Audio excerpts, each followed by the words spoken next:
Assalamualaikum warahmatullahi wabarakatuh. Selamat pagi, perkenalkan nama saya Sastika Febriantiara dari program studi Ilmu Keperawatan semester 7. Di sini saya mau mempresentasikan tugas mandiri biostatistik. Nah, pada kesempatan kali ini saya akan membahas secara lengkap mengenai pengertian dan juga contoh-contoh dari data ordinal, data nominal, data interval, dan juga data rasio. Untuk yang pertama yaitu kita mengenal lebih dulu skala pengukuran data, yaitu yang pertama ada data nominal, data ordinal, data interval, dan data rasio.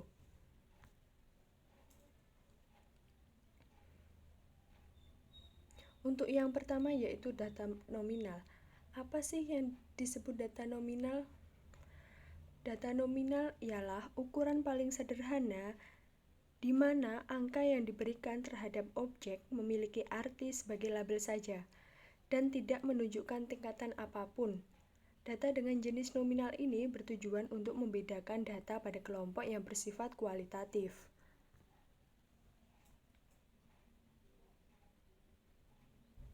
Untuk contoh dari data nominal sendiri yaitu data jenis kelamin pada sampel penelitian Departemen Pendidikan. Data siswa dikategorikan menjadi laki-laki yang diwakili dengan angka 1 dan perempuan diwakili dengan angka 2. Konsekuensi dari data nominal tersebut adalah tidak mungkin seseorang memiliki dua kategori sekaligus, dan angka yang digunakan di sini hanya sebagai kode atau simbol saja, sehingga tidak bisa dilakukan operasi matematika.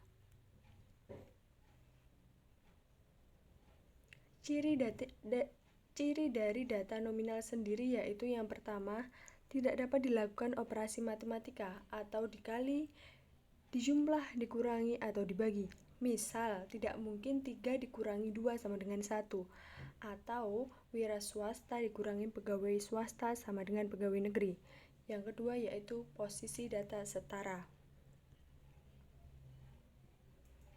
Untuk yang kedua yaitu data ordinal. Apa sih data ordinal itu?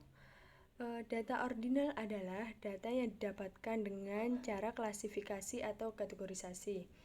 Apabila di dalam data nominal semua data dianggap bersifat kualitatif dan setara, maka pada data ordinal terdapat klasifikasi data berdasarkan tingkatannya atau yang disebut dengan semi kuantitatif.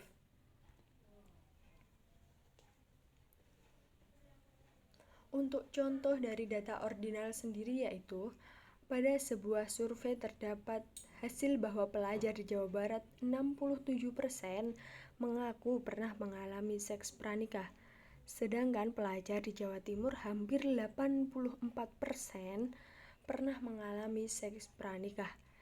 Dalam contoh ini, maka Jawa Timur memegang angka tertinggi pada survei. Yang kedua, mengenai tingkat pendidikan yang dikategorikan menjadi SD yang diwakili dengan angka 1, SMP yang diwakili dengan angka 2, SMA diwakili dengan angka 3, diploma diwakili dengan angka 4, dan sarjana diwakili angka 5. Sama halnya dengan data nominal, meskipun tingkatannya lebih tinggi, data ordinal tetap tidak bisa untuk dilakukan operasi matematika. Angka yang digunakan hanya sebagai simbol atau kode saja. Contoh, tingkat tertinggi yaitu sarjana dan terendah adalah SD, atau sarjana lebih tinggi dari diploma, lebih tinggi dari SMA, lebih tinggi dari SMP, dan lebih tinggi dari SD.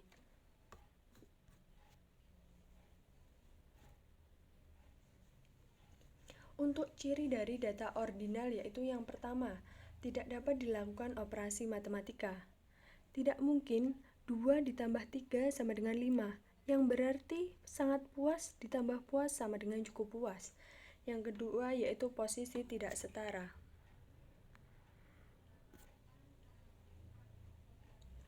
Yang ketiga yaitu data interval. Apa sih yang disebut dengan data interval? Data interval ialah data yang didapatkan dengan cara pengukuran di mana jarak antara dua titik di dalam skala sudah diketahui.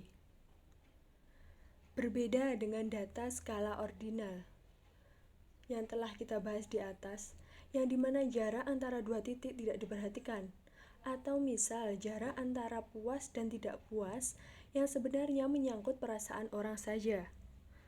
Data jenis interval juga termasuk ke dalam kelompok data kuantitatif.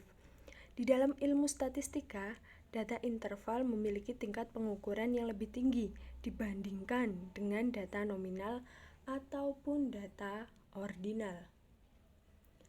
Selain itu, data jenis interval juga termasuk kelompok data kuantitatif. Angka yang digunakan pada interval ini, selain menunjukkan urutan, juga dapat dilakukan operasi matematika. Angka 0 yang digunakan di dalam data interval bukan merupakan nilai 0 yang sebenarnya. Contoh dari data interval sendiri yaitu yang pertama, dasar dari pemrograman mempunyai 1 SKS, waktunya adalah 50 menit. Begitupun dengan teknik digital yang mempunyai 2 SKS yang berarti waktunya 100 menit. Dan yang terakhir adalah kalkulasi yang mempunyai 3 SKS, waktunya adalah 150 menit. Sehingga dapat disimpulkan bahwa selisih masing-masing di atas adalah 50 menit. Yang kedua yaitu rata-rata tinggi badan berdasarkan usia. Untuk anak-anak yang berusia 6-12 tahun memiliki rata-rata tinggi badan 130-145 cm.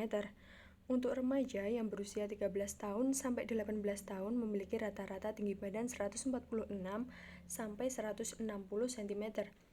Sedangkan untuk dewasa yang berusia 19 sampai 26 tahun memiliki rata-rata tinggi badan 161 sampai 199 cm. Untuk ciri dari data interval sendiri yaitu yang pertama, tidak terdapat kategorisasi atau pemberian kode semisal terjadi pada data nominal dan ordinal. Yang kedua yaitu bisa dilakukan operasi matematika atau panas 40 derajat adalah 2 kali panas dibandingkan 20 derajat. Yang keempat yaitu data rasio. Apa sih data rasio? Di dalam ilmu statistika, data rasio adalah tipe data dengan level pengukuran paling tinggi daripada tipe data yang lainnya. Pengolahan data kuantitatif sebagai besar menggunakan data rasio. Angka yang digunakan pada data ini menunjukkan angka yang sesungguhnya, bukan hanya sebagai simbol yang memiliki nilai 0 yang sesungguhnya. Selain itu, angka pada data rasio menunjukkan nilai sebenarnya dari objek yang diukur. Oleh karena itu, interval jarak tidak dinyatakan dengan beda angka rata-rata satu kelompok dibandingkan dengan titik 0 di atas. Sebab ada titik 0, maka data rasio dapat dibuat perkalian atau pembagian.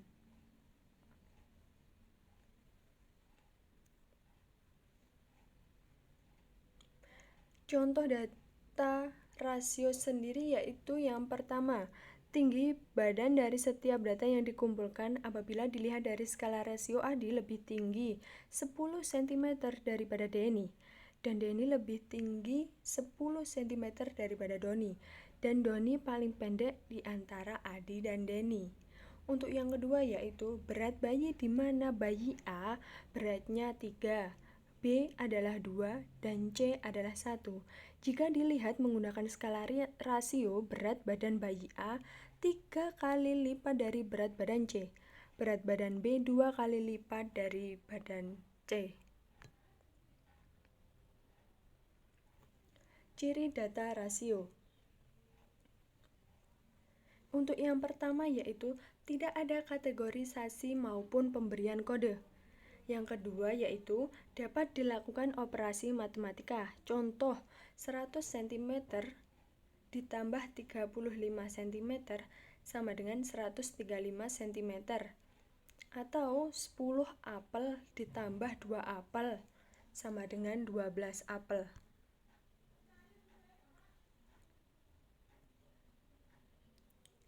Demikianlah pembahasan kita mengenai contoh dari data ordinal, data nominal, data interval, dan juga data rasio yang dilengkapi dengan pengertian dan ciri-ciri.